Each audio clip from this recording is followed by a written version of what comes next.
Today I will discuss the question Write critical appreciation of the poem To His Coin-Mistress. Introduction To His Coin-Mistress is a metaphysical poem composed by Andrew Marvell, who is known for his odd writing and beautiful metaphysical poetry. To his coy mistress एक metaphysical poem है जो Andrew Marvel ने compose की है और जाने जाते हैं अपनी odd writing and beautiful metaphysical poetry के लिए. It was published posthumously. ये पब्लिश की गई थी after death. He wrote about love and life. उन्होंने लव एंड लाइफ के बारे में लिखा है. एंड्रू मार्वल हमेशा अपने थीम्स जो लेते थे वो पोएम के वो लव एंड लाइफ पर आधारित होते थे.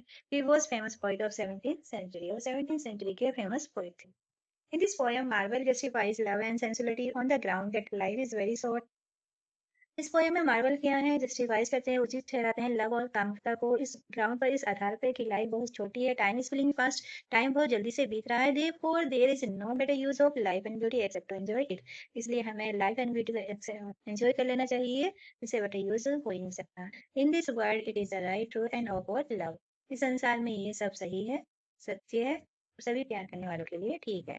The theme of poem is carpe diem. Poem का थीम है, सब्जेक्ट है वो कार्पे डिम है. Carpe diem means seize and enjoy the day. यानी हमें आज के दिन को एंजॉय करना चाहिए, कल की चिंता नहीं करनी चाहिए. The syllogistic contraction. इसका पोएम का जो स्ट्रक्चर है वो सिलोगिस्टिक है, तर्कसंगत है.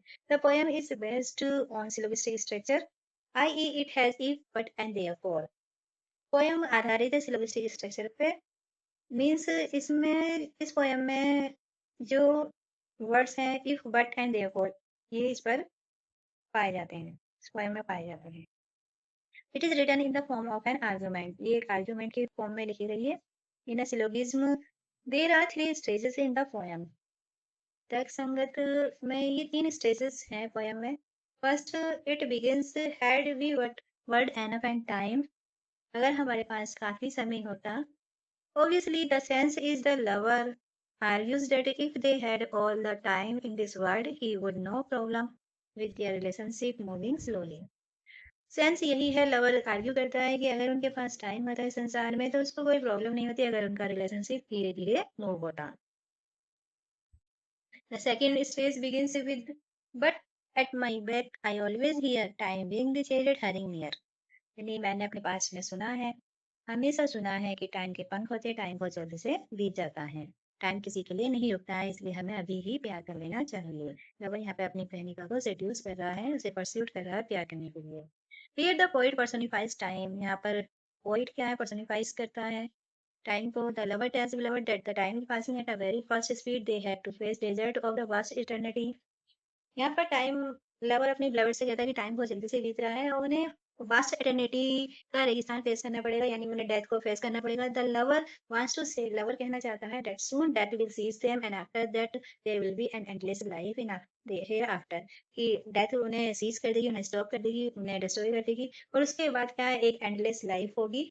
But that will desolate. Desolate means एकांत, बिल्कुल एकांत हो जाएगा. The last stage is now therefore while the youthful hue sits on thy skin like morning dew.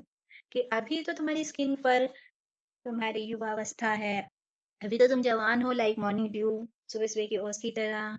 The lover tells that after some years there will be no charm of her beauty.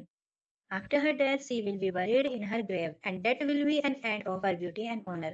मतलब lover यहाँ पे अपने ब्लवर से कहता है कि कुछ सालों बाद क्या है, उसकी सुंदरता कोई चाम, कोई आकर्षण नहीं रहेगा. मृत्यु के बाद उसको कब्र में दफना दिया जाएगा और उसकी ब्यूटी और सम्मान का एंड हो जाएगा. उसकी ब्यूटी और सम्मान खत्म हो जाएगा, समाप्त हो जाएगा. He would no longer be sing song in her praise. वह उसकी प्रशंसा में फिर गाना भी नहीं गा पाएगा. The poems will take her long preserved virginity. और जो वॉर्म्स है वो उसकी प्रिजर्व की हुई विजिनिटी को अटैक कर देंगे. इन हर ग्रेव, उनकी कब्र में.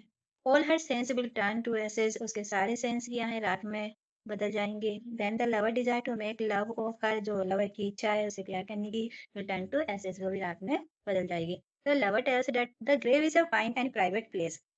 ग्रेव क्या है, फाइन और प्राइवेट प्लेस है. But nobody can have the experience love making there. लेकिन किसी ने भी वहां पर लव मेकिंग का एक्सपीरियंस नहीं किया होगा. Finally, the conclusion is drawn. निष्कर्ष यही निकलता है that the lover insist on seizing the present moment. कि lover क्या है, insist कर रहा है present moment को seize करने का, रोकने का. Thus, though we cannot make our sun stand still, हम अपने सन को stand तो नहीं कर सकते हैं, रोक तो नहीं सकते, हम अपने समय को रोक तो नहीं सकते. Yet we will make him run, किंतु हम अपने समय को की स्पीड को बढ़ा सकते हैं by doing love, by loving. Imagery and conceit. The poem is full of metaphysical conceit and images.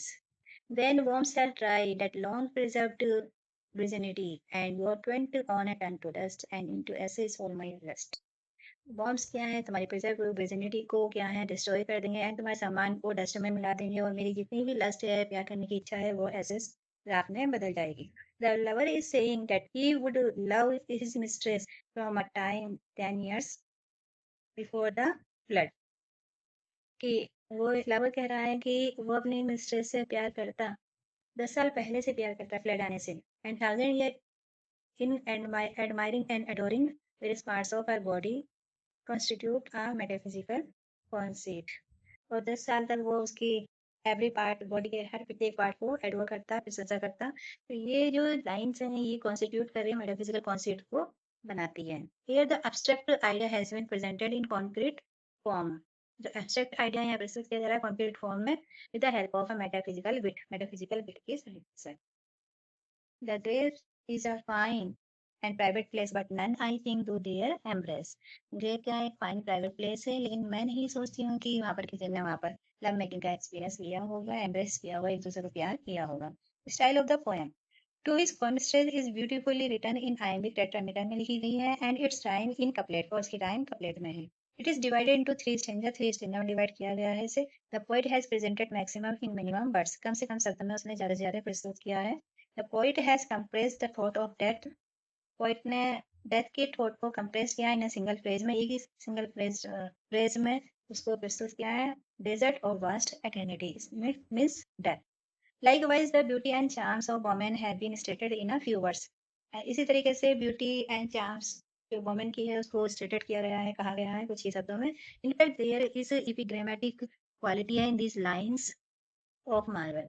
Marvel की लाइन में क्या है, एपिग्रामेटिक क्वालिटी। एपिग्रामेटिक मीन्स होता है मैक्सिमम इन मिनिमम वर्ड्स, यानी कुछ ही शब्दों में ज्यादा से ज्यादा कहने की क्वालिटी जो होती है वो एपिग्रामेटिक क्वालिटी होती है। This to his coy mistress is one of the love poems of Andrew Marvel.